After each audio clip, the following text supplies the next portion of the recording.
If you want to take your Fortnite game from around 5 kills to over 10, you have come to the right place, my friend. And I'm not talking about tips like, oh, just build stuff and get better aim.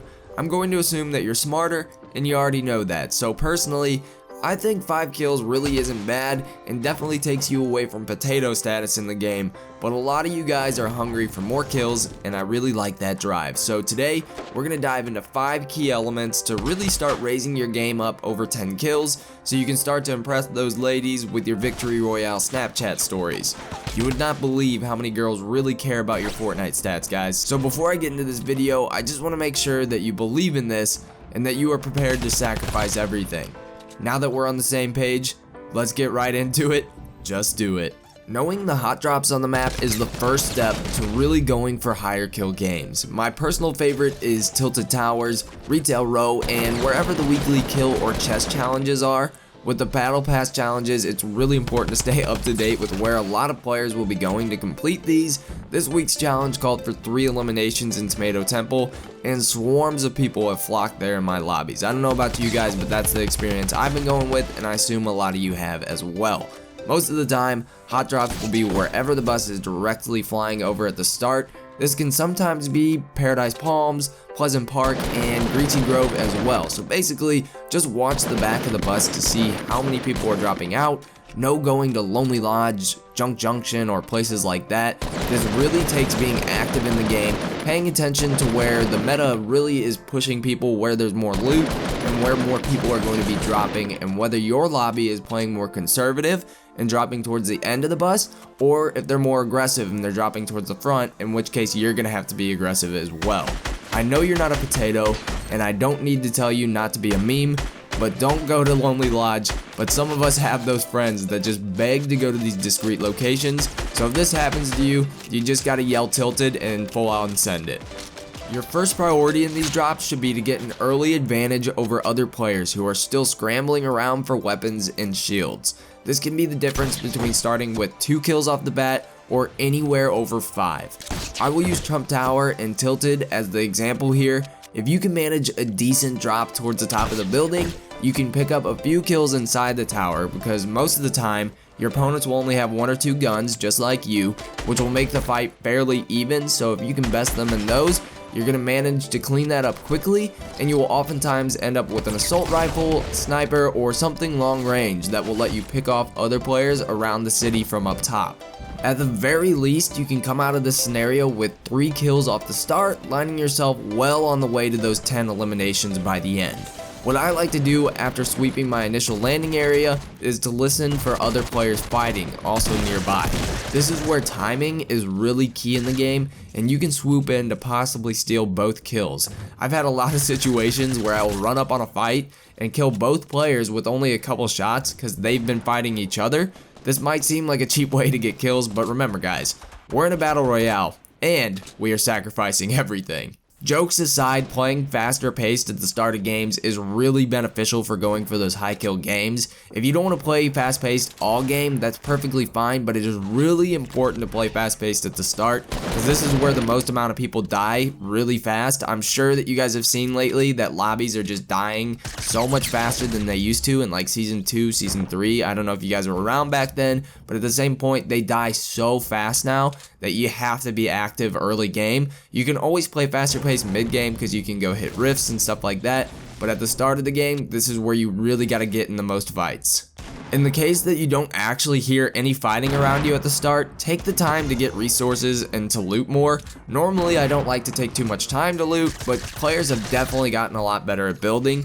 You're not going to hit a 10 kill game without at least a couple build fights in there, especially if you're on PC. Take advantage of everything you can to hit resources and get on the move for your next fight. I know Tilted Towers really just got rid of the pallets area that provided so many resources, so no matter where you're at, just make sure you're taking advantage of wherever there are resources and whatever you can do with that.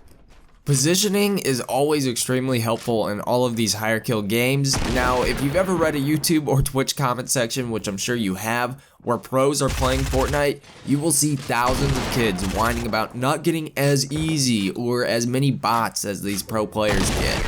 But do these pro players really face worse players than these kids in the comments? The answer to that is, of course, that lobbies vary in Fortnite and how many good players and bad players they have. But generally, everyone is going to play a diverse group of players. There are going to be some potatoes, some average players, and some beasts in that lobby as well. What makes pros look like they're playing bots all the time is not only their higher skill level, but their knowledge of the right positioning to take out players faster. I'm sure you've heard other YouTubers and streamers talk about positioning, but let me go into why it is really important for higher kill games. First of all, good positioning can let you finish a fight without taking any or very little damage. If you're going to come out of a game with 10 plus eliminations, you can't afford to take 100 damage in every fight. Most of the time, you'll not have enough heals to compensate that unless you have like the best RNG ever, which in that case, give me some of that please. You might be tempted to pull a ninja and impulse grenade yourself right at someone for a really cool kill, but odds are that your name's not Tyler, you do not have Ligma, and you will take a lot of damage even if you win that fight. Good positioning can also bring down your time to kill players. Time to kill is something that I think is widely underestimated in Fortnite this far. The headshot multiplier is absolutely godlike, and it can demolish other players. Hopefully the drum gun is no longer in the game if you're watching this from the future, but that gun in the current meta can drop another player in the matter of a second or two with a few 54 damage headshots to the head. It's absolutely ridiculous. So placing yourself in good position to quickly take someone out rather than taking every fight head on will bring down your time to kill and give you more time to find other players and rotate around the map faster. If you want to see the best console player at finding great positioning, in my opinion, check out Nick Merckx play solo squads. He's who I've learned a lot from on picking the right fights, so I'm not going to sit here and act like I have all the answers. These other pros really know what they're doing with this stuff, and at the same time, guys, the reason it always looks like Nick Merckx is playing bad people is because he has such good aim and positioning that he demolishes even decent players just so fast by catching them off guard and taking them out before they really even have time to react. On to my favorite category, rotations. Now guys, rotations are the biggest part in my mind for going for high kill games. If you're not hitting the right rotation, then you're absolutely not getting enough battles to really get over 10 plus kills in a game. Rotating is where you're going to catch people off guard while they're going to the next circle. It's where you're going to intersect more fights where two people are fighting each other other than yourself, and then maybe you can come in, get both of the teams, but at least third party clean up the entire fight. Rotations are just absolutely integral to getting more fights inside your games. The great news about rotations in the game right now is that there are so many means of fast travel towards the end of Season 5. I'm looking forward to seeing what we have in the game at Season 6, but as of right now in Season 5, we have rift to goes that just absolutely help you get across the map so fast. We have rifts that are already on the map. We have launch pads. We have the new shockwave grenade. There are just so many things that just help you get around the map faster. So if you're not good at rotating right now, there are going to be plenty of ways for you to get better and to keep improving at the game. Step number 1 to knowing where to rotate in the game is really paying attention to what we were talking about earlier with the hot drop. When you're watching the bus and seeing where people drop out, you can see how many people drop out at the start of the bus and how many drop out later on or wherever you're going at your location. So if not that many people drop at the start, you know that more people landed towards the end of the bus, and that way that's where you're going to have to rotate more, and keep in mind that more players are going to be coming from there midway through the game. So paying attention to where people are dropping off the bus at the start is where rotations come into play right away. Rotations aren't just important mid-map. You really have to pay attention to have the best rotations at the start of the game too. You can't really get lazy with it. Rotating midway through the game is absolutely key for going for 10 plus kill games. This is what gets me any game that is good, and it turns around my bad games too. Like sometimes I've had drops where I only got 2 kills, but then I ended up with 11, 12 kills because I rotated really well and found myself some easy, good positioning fights.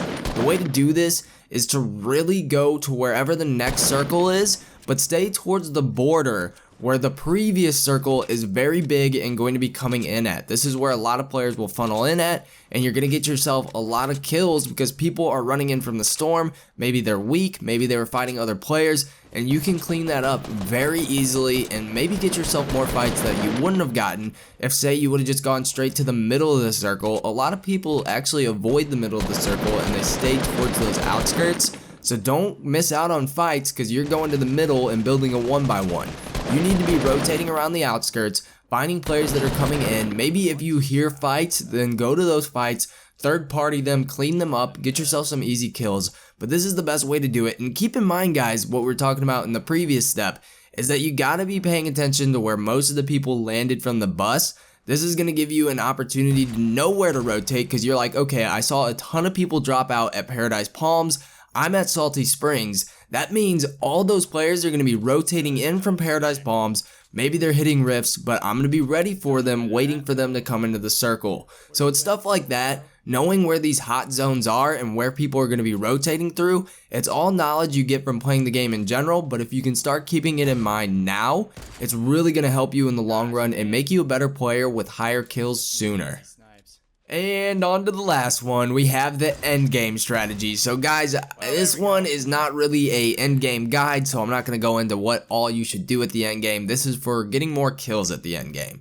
And this is where I get really frustrated watching you guys or playing with you guys on the sub streams, is that you just want to go and build a 1x1 and stay in the top 10 that way. If you're just going for the dub, that is absolutely the strategy you should be going with. Just build that 1x1, camp your balls off, and get yourself that dub. But in my opinion, if you're going for higher kills, and it's not really my opinion, it's just straight facts, you need to move around more at the end game. When there's 10 left, there are definitely going to be fights going down in the smaller circles, and it's easier for you to get to those. So don't just chill, don't just build that 1x1 and sit there and wait for stuff to come to you.